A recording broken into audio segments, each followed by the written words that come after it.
잘 되는 기업들 보면요, 이 좀 아실 것 같아요. 네. 제가 다른 뭐 대표님도 포함해서 다른 회계사님들하고도 이 얘기를 하다 보면 한참 이야기를 하다가 근데 이 회사 지분이 어떻게 돼요? 저 여기 투자하면 안 돼요? 뭐 경영에 예, 참여하고 싶어요?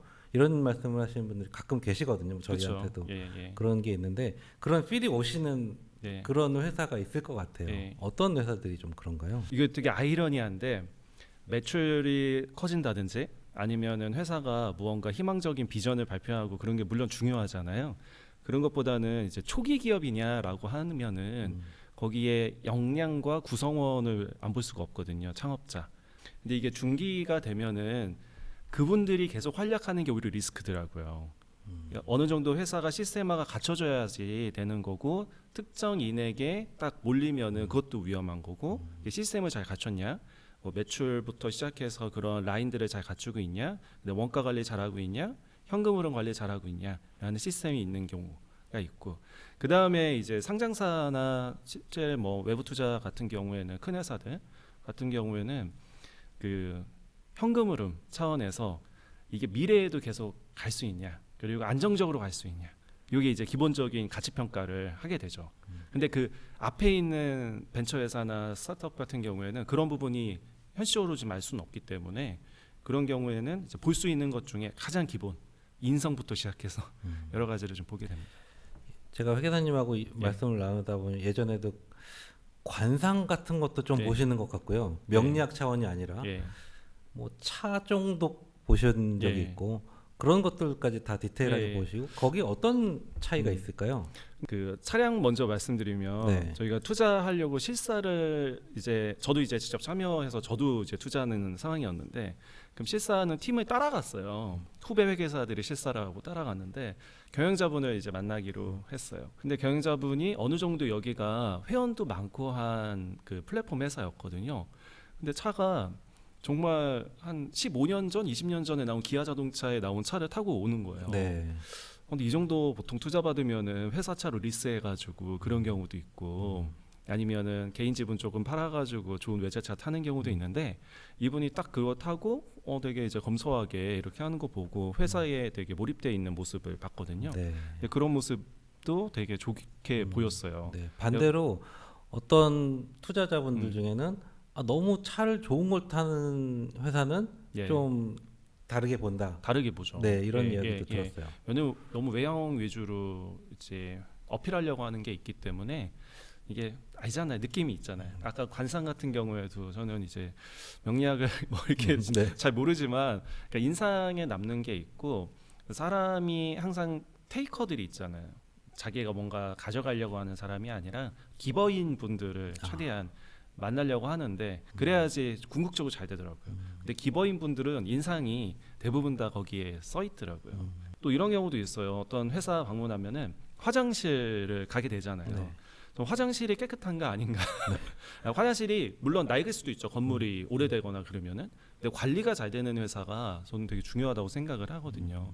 그게 직원들에게도 그렇고 외부 사람에게도 그렇고 실제 내부적인 것도 그렇고 이제 그런 부분까지도 보게 되더라고요. 꼭 숫자만 보는 게 아니라. 그런 거겠죠. 화장실 그 청소하시는 분이 네. 굉장히 진정성을 가지고 네. 열심히 하는지 그쵸. 그게 회사를 전반에 네. 볼 수 있다. 네. 그렇게도. 뭐 대표적으로는 삼성전자 가면은 화장실이 거의 호텔급으로 네. 잘 돼 있는데 그런 철학을 갖고 관리를 하기 때문에 가능한 거잖아요.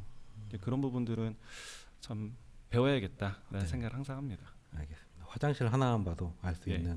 그리고 화장실에 가장 경치가 좋았던 곳은 네. 고려아이언이었어요. 네. 고려 지금 이사 갔는데 영풍 빌딩에서 논현동에 네. 경치가 너무 좋고 관리도 잘 되고. 예. 그런 책도 많이 쓰셨어요. 재무제표도 많이 예. 읽어주시고 했는데, 잘 되는 기업이다. 아니면 이 기업은 좀 안 될 것 같다. 어느 정도 예상이 가능하실 것 같아요. 예, 그렇죠. 네. 이게 물론 이런 경우는 있어요. 안 되는 기업도 또는 뭐 경영자분이 조금 욕심이 많아도 그런데도 뭐 제 일을 하게 되면은 그 최대한 바꾸려고 노력은 하거든요. 근데 그게 아니라 그냥 객관적으로 봤을 때 잘 되는 기업, 안 되는 기업이 분명히 있거든요. 그러니까 잘 되는 기업은 내실적인 측면에서 가치를 추구를 해요. 이게 내가 어떤 가치를 고객에게 주거나 아니면 서비스를 할까를 되게 추구하는데, 안 되는 데들은 이제 외형을 너무 강조를 하죠. 이건 너무 뻔한 말 같지만 예를 들면 매출이 올랐어요라고 하는데 매출이 올란 게 회계적으로 보면은 물론 중요할 수도 있지만 이익은 어떻게 됐냐라는 것을 얘기를 안 할 수가 없고 그러면 이익이 안 나는데도 자기들은 뭐 팔로워가 많아요, 회원수가 많아요, 거래처가 늘었어요 하는데 이거 어떻게 보면 뻔하게 뭐 세금계산서를 거래처랑 해가지고 더 끊었다든지 그런 게 좀 보이는 기업들이 있거든요. 예, 그런 게 그 하나의 뭐 술수처럼 전략처럼 하지만은 그런 거는 좀 좋진 않죠. 그래서 자기들만의 줄 수 있는 가치를 줄 만큼의 역량과 그 가치를 어떤 걸 줄 건지를 명확하게 정의 내릴 수 있는 기업이 저는 잘 된다고 생각하고 그러면 그 소비자들이 그 가치를 느끼면 거래처가 가치를 느끼면은 그런 회사들도 현금 흐름이 좋아지거든요. 단순 외형이 아니라 현금 흐름이 좋은 회사들이 회사 실적이 단단해지는 건데 그렇지 않은 회사들은 아무리 매출이 크고 이익이 있어도 질이 좋지 않다라고 저는 생각을 합니다. 그 질이라는 게 그 이익이 똑같은 이익 아니냐라고 생각할 수 있지만은 현금 흐름을 수반하냐 안 하냐가 되게 중요한 거잖아요. 그런 차원에서 저는 항상 기준을 세우고 있어요. 네. 네. 이제 지금 3월 말 되면은 그 사업 보고서들이 예. 나오잖아요. 그러면은 그걸 또 보시는 분들도 많아요. 그렇죠. 예. 보면은 이제 실적 발표들도 각 상장사들도 내기도 하고 우리 회사는 매출이 얼마다, 예. 영업이익이 얼마고 순이익이 얼마다, 전년비 얼마가 네. 늘었다 이렇게 기사를 쓰기도 해요. 근데 방금 대표님 말씀하신 현금 흐름이나 이런 표현들은 아직 좀 생소하죠. 다루지 예, 못했던 예, 것 예. 같거든요. 그래서 이 회사가 매출이 작년보다 늘었다. 아직도 저희는 그쪽에서 네. 크게 벗어나지 못하고 있는데 현금 흐름에 대해서는 우리가 네. 좀 볼 수 있을 만한 네. 그런 것들이 좀 있을까요? 근데 기본적으로는 재무제표가 손익계산서 위주로 많이 보셔서 그래요. 손익계산서의 매출하고 이익, 전년 대비 아니면 올해 이익률 정도는 이제는 상식이 됐잖아요. 저도 거의 손익계산서만 봤습니다. 그런데 예를 들면 매출이 2배가 돼도 재무상태표의 자산이 10배를 투자한 회사면 잘한 거는 아닌 거니까. 그리고 또 매출이 있고 이익이 있어도 채권이라고 해서 돈을 회수를 못 한다든지 아니면 재고를 쌓아둔다든지 이런 게 이제 운전자본이라고 보통 부르는 워킹 캐피탈인데 이게 원활하게 돌아가지 않으면은 아무리 매출이 커지고 이익이 있어도 현금 흐름은 안 좋아지는 거죠. 뭐 대표적으로 몇 개 회사를 좀 말씀을 좀 드리면은 네. 스타벅스 같은 경우 우리나라의 SCK 컴퍼니 회사에서 이제 스타벅스 그 브랜드를 운영하고 신세계 이마트에서 이마트의 자회사로 되어 있는데 네. 대표적으로 현금 흐름이 좋은 회사예요. 매출액도 계속 커지지만 영업이익이 한 1,900억 정도인데 실제 영업 현금 흐름은 5천억이 넘거든요. 2배 정도도 높은 같은 기간에 돈이 더 들어오는데 이게 왜 그럴 것 같으세요? 저희가 계속 커피는 많이 사 먹을 거고요. 많이 그렇죠. 사고 외상 안 하시죠? 커피 가서. 예, 안 하고 심지어 무슨 기프트 카드도 있고. 이 기프티 카드 때문에 그래요. 아, 네. 기프티 카드가 선수금이거든요. 먼저 받은 거 부채로 잡히는데 네. 그게 한 5천억 정도 잡혀 있어요. 선물을 주기도 하고 예. 뭐 그러잖아요. 카카오톡 선물하기 뭐 네. 이런 거 다 있는데 그거에 충전도 하잖아요. 그 회사 입장에서 돈이 먼저 들어오는 건데 매출은 언제 잡히냐면은 서비스 할 때 매출이 잡히거든요. 근데 이런 경우는 흔치 않은 경우죠. 쉽게 얘기하면은 제가 일을 해도 돈을 저한테 먼저 주는 고객이 많지는 않거든요. 근데 이런 구조를 우리가 만드는 게 중요하다라는 말씀을 드리고 이러려면은 회사의 모든 역량이 집중돼야 돼요. 예를 들면 스타벅스는 이렇게 해도 다른 커피 전문점은 이렇게 하기 쉽지 않거든요. 어렵죠. 예. 그렇죠? 네. 어떤 백화점이 먼저 상품권을 팔아도 뭐 이름 없는 지방 백화점은 또 어려운 거고 그런 부분이고요. 그래서 이게 연예인도 마찬가지인데 연예인이 뭐 아이유 같은 경우에는 공연할 때 2년 동안의 공연비를 다 먼저 받을 수도 있는 거잖아요. 실제 그렇게 하더라고요. 뭐 그런 부분인데 이제 무명 가수 같은 경우에는 이제 나오는 거 출연하는 것도 자기가 다 무대 장치를 해야 되는 거고 이게 같은 일을 하더라도 어떤 역량과 어떤 비즈니스 모델과 어떤 가치를 주냐에 따라서 현금 흐름이 달라지는데 여기까지 가야 된다라는 거고요. 저는 이게 한국 사회의 문제라고 생각을 하는데 매출부터 키우자, 거래부터 키우자가 되게 중요해요. 한국 사회는. 생각해 보면 우리가 외형 중심으로 많이 생각하거든요. 거래부터 트고 봐. 아, 돈은 나중에 줘도 돼. 이렇게 얘기를 많이 하는데 안 그런 데들이 있어요. 대표적으로 유대인들. 유대인들은 2000년 동안 나라 없이 떠돌아다녔기 때문에 유대인들은 언제든지 돈을 먼저 받지 않으면 쫓겨날 수 있었어요. 그리고 돈을 먼저 받다 보니까 현금 흐름이 좋아지고 현금 흐름이 좋아지니까 이걸로 가지고 뭐 금융업을 당연히 시작했겠죠. 예, 그러다가 또 미움도 많이 사기도 하고 근데 이런 부분들이 현금 흐름을 아냐 모르냐가 저는 비즈니스를 아냐 모르냐. 근데 이 현금 흐름을 자꾸 말씀드리는 이유가 기업 가치를 평가할 때는 디스카운트 캐시플로우, 그러니까 미래의 캐시플로우 현금 흐름을 위험 요소를 고려해서 디스카운트한 게 현재 기업 가치가 되니까 결국은 기업 가치에 영향을 주는 게 현금 흐름이어서 말씀을 계속 드리고 그럼 이걸 어디서 봐야 되냐라는 네. 거잖아요. 제가 아주 쉽게 접근하기 위해서 네이버를 열어볼게요. 네. 네이버에 삼성전자를 지금 검색을 네. 해보겠습니다.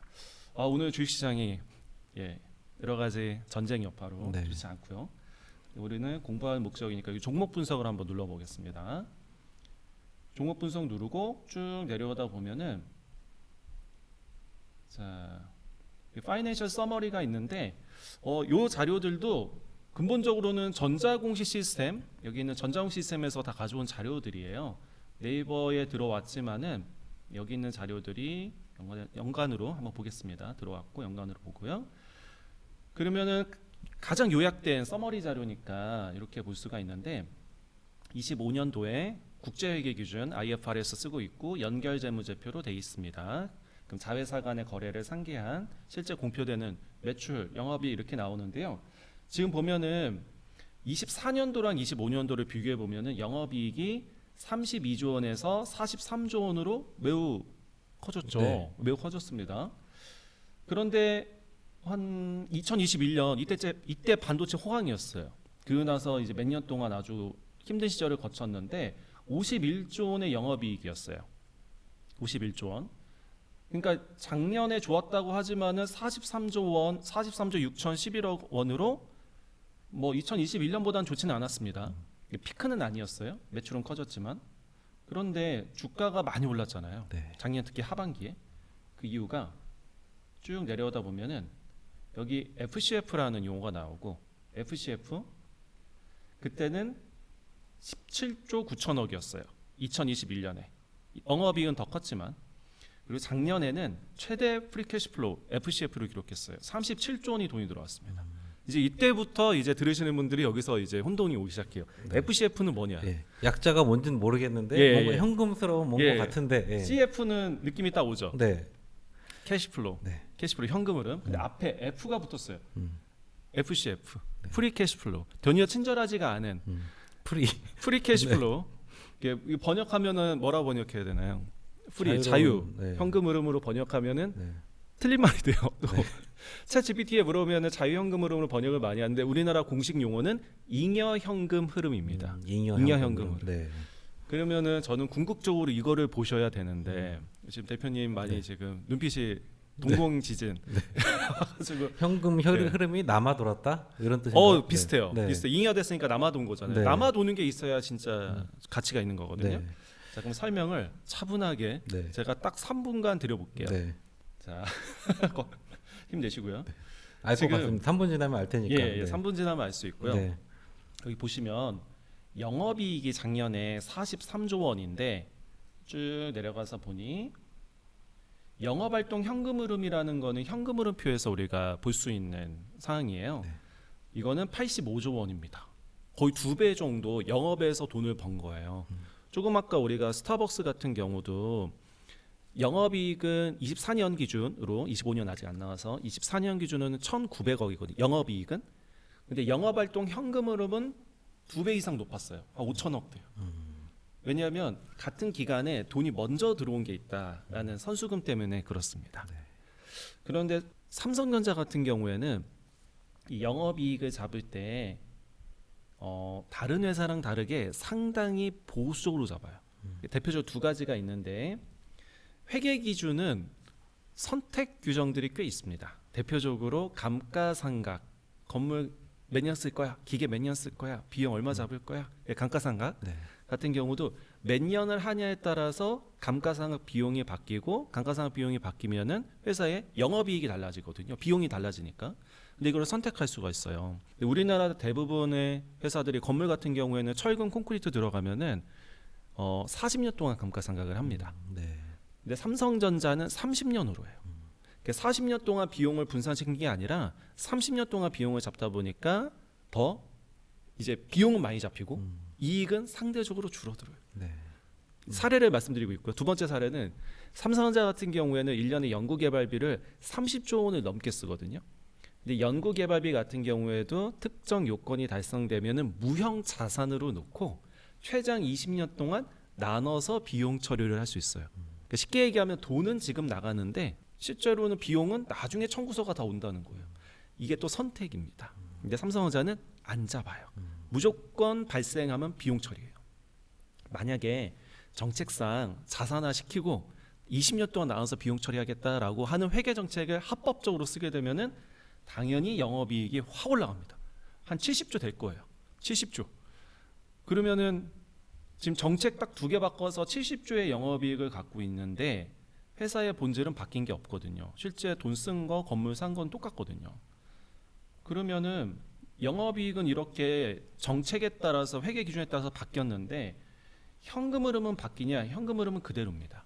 여기서 말하는 영업활동 현금 흐름은 그냥 더 직관적으로 이 기간 동안에 돈이 들어왔고 돈이 나간 걸 플러스 마이너스 해보니 85조 원이 이 기간 동안에 돈이 더 들어왔구나라는 얘기거든요. 그럼 아까 전에 영업이익은 아무리 정책 따라 바뀌어도 현금 흐름은 민낯을 보여준다라고 보시면 되겠고, 그러니까 제가 표현하는 거는 영업이익하고 영업활동 현금 흐름을 비교해 봤을 때 영업활동 현금 흐름이 훨씬 더 크다. 이런 회사들이 영업이익이 단단하고 질이 좋은 영업이익이 돼요. 아닌 케이스도 있거든요. 아닌 케이스는 아무리 영업이익이 있어도 채권 회수가 안 된다든지 재고를 쌓는다든지 아니면 아까처럼 비용 처리를 자기네 유리하게 한다든지 이러면은 영업이익은 큰데 현금 흐름은 오히려 영업이익보다 낮은 경우가 많아요. 이런 경우에는 이 영업이익은 단단하지도 않고 질이 안 좋은 영업이익이 됩니다. 이렇게 보면은 삼성전자는 정말 질이 좋은 영업이익을 갖고 있는 거예요. 85조 원의 돈을 이 기간 동안에 번 거예요. 작년입니다. 근데 여기서 투자활동 현금 흐름이 마이너스가 나오는데 이거는 말 그대로 투자로 돈을 지출했다라는 거거든요. 근데 투자로 돈을 지출한 게 금융 투자로도 돈을 쓸 수 있고 예금하거나 적금 들거나 주식 사거나 설비 투자로 돈을 쓸 수가 있어요. 근데 대표님 어떤 게 더 중요한가요? 설비 투자. 설비 투자가 중요하잖아요. 저희도 그런 예. 이야기를 들은 적이 있는 게 예. 우리 회사의 카펙스는 어느 정도입니까? 예. 라고 물어보더라고요. 맞아요, 그래서 맞아요. 저는 카펙스라는 걸 들어본 적도 없고 생각해 본 그쵸. 적도 없는데. 근데 여기 보니까 네. 여기 카펙스가 나와요. 네. 여기 나오죠. 결국은 여기 68조 원에서 47조 원만큼은 카펙스다라는 거예요. 제가 이거를 보여드리겠습니다. 네. 네, 업계 최초로. 네. 아무도 얘기를 안 해.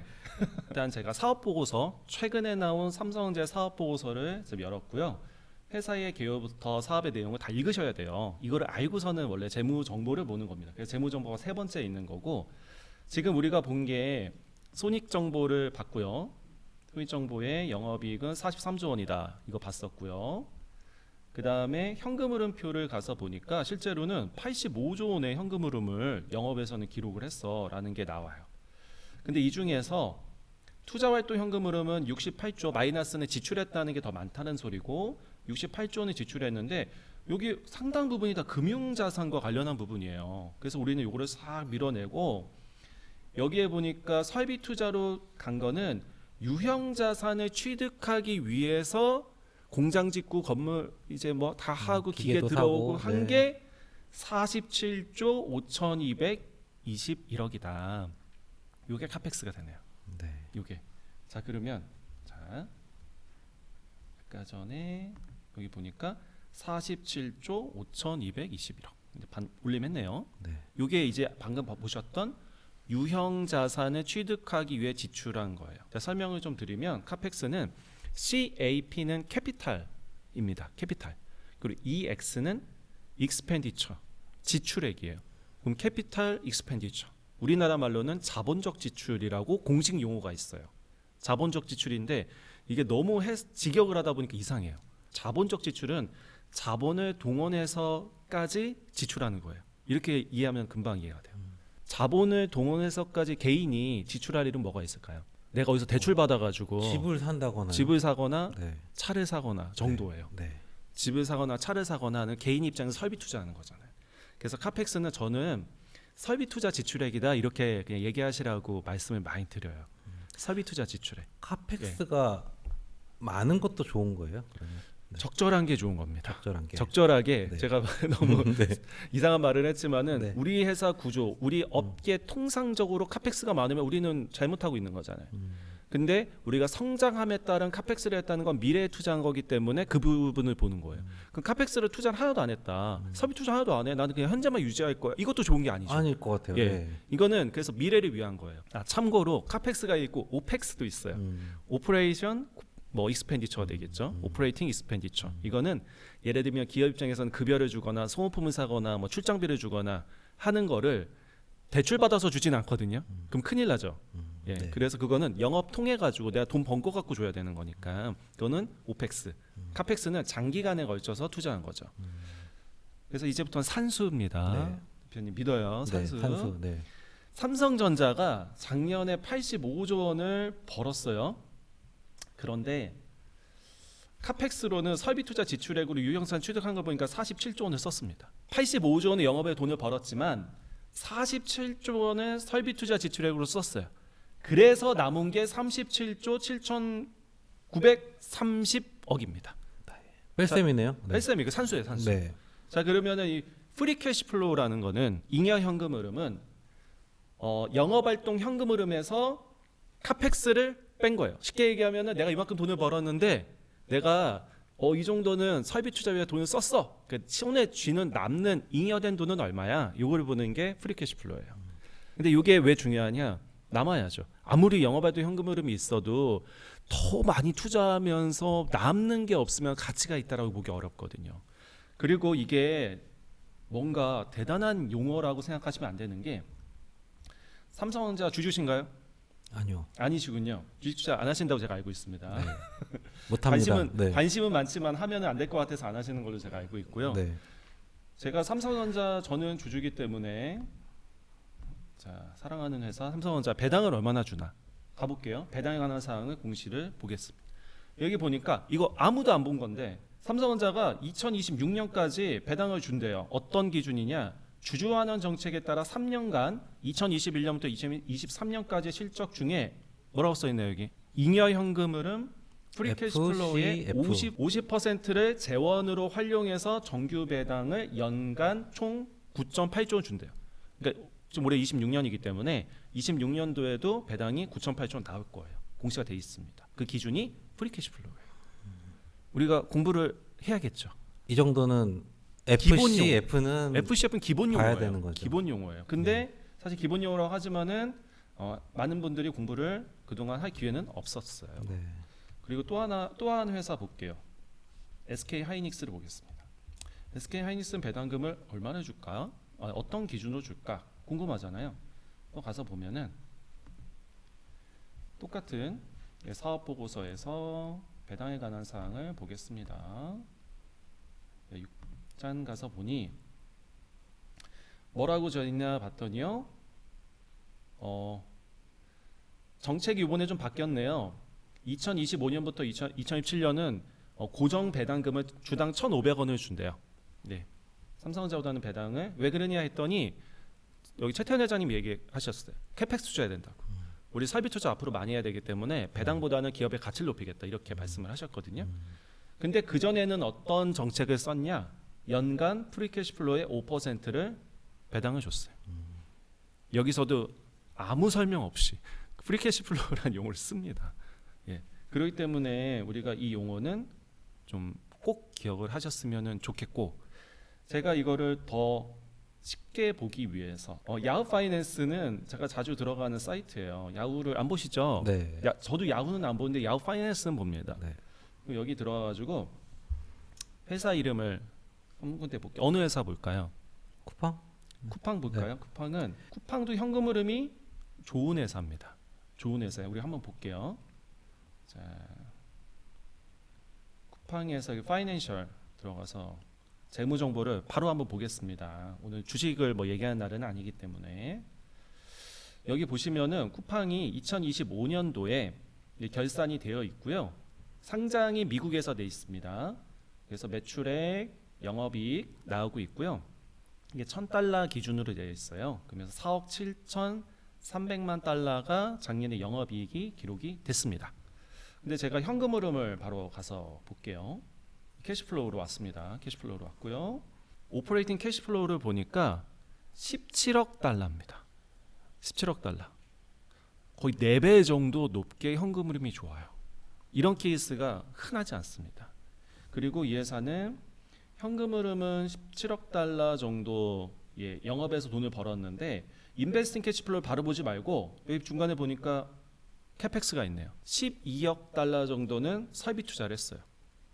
설비 투자가 12억 달러 정도 됐는데 최근에는 뭐 여러 가지 뭐 물류라든지 이런 부분들 또 여러 가지 뭐 데이터 센터라든지 그런 부분도 어떻게 이제 활용하는 투자가 되고 있을 겁니다. 이제 그거를 가지고 맨 마지막에 프리 캐시플로우 나오죠. 프리 캐시플로우. 그래서 번 돈, 설비 투자한 거, 프리 캐시플로우, 산수. 최종적인 지표다. 이렇게 볼 수 있고요. 엔비디아 하나 볼게요. 쿠팡은 영업에서 돈은 많이 벌고 있고 이익의 질은 좋으나 캐펙스 투자로 돈을 많이 쓰고 있다라는 것도 좀 확인할 수 있는데 엔비디아 보겠습니다. 보니까 와 느껴지세요 지금 실적이 좋아진 거 23년, 24년, 25년, 26년 팍팍팍 영업에서 돈을 엄청나게 쓸어 모으고 있구나라는 게 보이죠. 막 2배씩 오르는 것 예, 같은데요. 팍팍 늘고 있죠. 네. 근데 캐펙스는 어떠냐? 정말 없습니다. 엔비디아는 캐펙스가 없는 회사예요. 공장을 짓지도 않고 기계를 사지도 않습니다. 연구개발하고 자기들이 설계해서 TSMC나 SK 하이닉스에 맡겨서 외주 생산을 하기 때문에 자기네가 실제로 돈을 쓰지는 않아요. 이게 애플도 마찬가지죠. 네. 애플도 폭스콘이 다 만들어주니까 캐펙스가 없습니다 거의. 그러다 보니까 이런 회사들이 프리 캐시플로우 어마어마하게 많이 남아요. 진짜 원가 구조나 비즈니스 구조가 너무 좋은 케이스가 되고요. 다른 회사 없이 지금 보니까 이렇게 남는 돈이 있으면 뭐 할 수 있냐인데 배당 줄 수도 있고요. 그동안 빌린 돈 상환할 수도 있고 또 할 수 있는 게 자사주 매입할 수 있거든요. 프리 캐시플로우를 보시면은 반 정도는 아니지만은 상당 부분 캐피털 스탁 보니까 리퍼체이스 자사주 매입해가지고 소각하는 그런 정책을 써요. 그럼 여기 주주는 시간이 지나면 지날수록 점점점 주식 수가 줄어들면서 나의 지분율은 올라가는 주주 친화적인 정책을 쓸 수 있는데 그 재원은 잉여 현금 흐름이다라고 말씀드릴 수 있습니다. 저희는 항상 손익계산서 재무상태표 잠깐 뭐 네. 자산 조금 보다가 손익계산서 보고 그랬는데 현금 흐름표상에 좀 봐야 될 것 같아요. 예. 그 예를 들어주신 삼성전자랑 SK 하이닉스는 저희도 계속 한 10여 년 전부터 많이 네. 다뤘던 게 법인세를 많이 내는 회사였거든요. 그렇죠. 그래서 예. 법인세를 어떻게 내는지 보려면 현금 흐름표를 좀 보긴 했었어요. 거기에 이제 법인세 납부액이 직관적으로 나오죠. 네. 왜냐면 회계사한 법인세랑 네. 진짜 납부하는 법인세 세법에 따른 거니까 네. 그걸 보셔야죠. 그거를 보면서 법인세들 얼마 냈는지를 알아봐서 알려드리려고 할 때 그 손익계산서에 나온 법인세 비용보다는 네. 좀 더 이게 정확할 것 그렇죠, 같다. 그렇죠. 세법상으로 진짜 네. 납부한 거니까. 그런 자문을 실제로 회계사님께서 해주시기도 해서 예. 그쪽으로 계속 저희가 했었는데 법인세도 많이 내고 잉여 현금 흐름도 많고 네. 배당도 많이 하고 네. 뭐 이런 회사들 네. 그렇게 좀 알아볼 수 있었던 것 네. 같습니다.